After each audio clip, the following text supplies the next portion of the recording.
Let's go to this moment on Fox News, where Juan Williams upsets.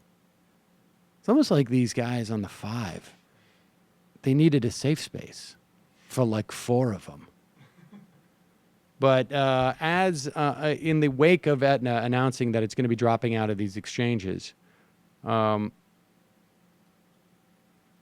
here are 4 not terribly sophisticated thinkers talking about health insurance, about which I'm sure that they have barely ever even cracked like page 2 of an article on. That because Breitbart is right, it's all one-page stuff. Yes, and I think you're being generous. That's possible, but let's hear them. Them on that messaging. Well, I mean, the messaging is, indisputable. I mean, right now, according to the numbers, 90% of Americans are insured for the first time in history. And most of the people who remain uninsured are eligible for Obamacare. Yeah, it costs about $1 trillion here is the real bad news for this table, I tell you that, which is that when Americans are asked, hey, what do you think about Obamacare? Would you repeal it? They don't say that. No, they said the government should pay for single-payer, government-supported health care. Oh, my God, I think this table's going to explode. What poll is that one? That's Gallup. No, because it says it's unpopular by 51 to 45. It's unpopular, but they want more. They want more. They want more. If you could only read polls. will always have an advantage. Santa Claus. Well, the problem with Santa Claus is no one ever wants their presents returned. Yeah.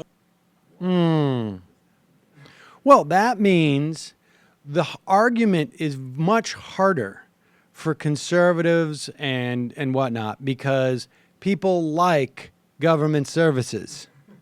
I mean, that's almost identical to the argument I had with, who's that guy, the brother of that guy? The Schiff guy. Peter Schiff's brother called into the program years ago. And at one point was just like, well, that's the problem with the American people. They like government services. Granted, Americans like clean water and health care, but setting that aside. Yeah, I mean, just imagine the audacity of a people setting up a government to provide for them things that they want.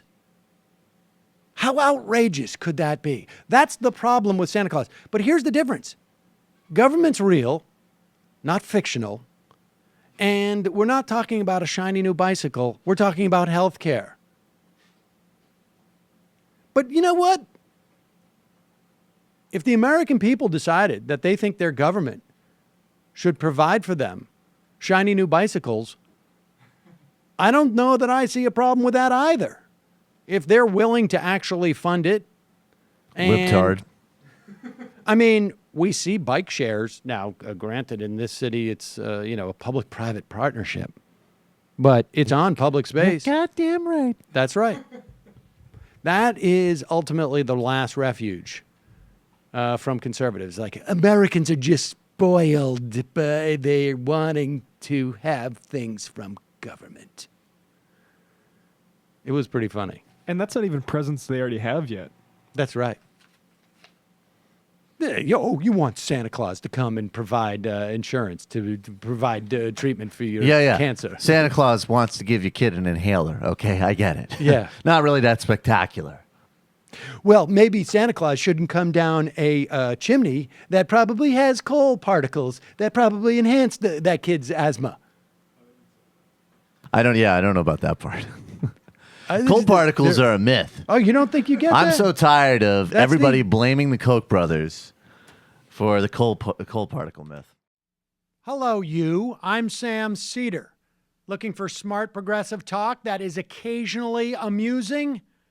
Well, subscribe to our YouTube feed. Subscribe to our podcast. Like us on Facebook. And just generally enjoy us.